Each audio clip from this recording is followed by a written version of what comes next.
সরস্বতী নদীর তোড়। এই নদীকে পার হওয়ার জন্য দ্রৌপদী ভয় পেয়ে গেছিল।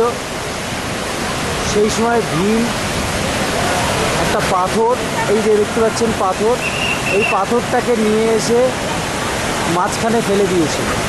তার ফলে এই পাথরের ওপর দিয়ে ভীম দ্রৌপদী ক্রস করেছে,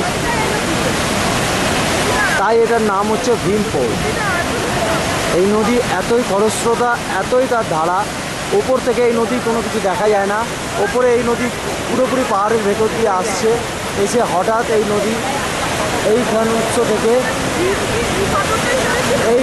থেকে নদী বেরোতে শুরু করেছে, করে তার জলধারা এসে এখান দিয়ে আস্তে আস্তে করে নেমেছে। এই ভীম তার পোল তৈরি করে দিয়েছে এখানটা, আর এই জলরাশি এখান দিয়ে বেরিয়ে যাচ্ছে।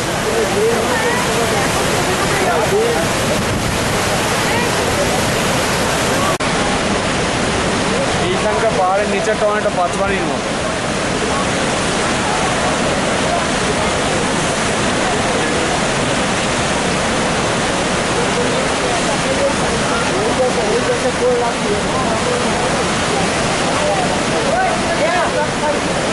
কিছু দেখা যাচ্ছে না।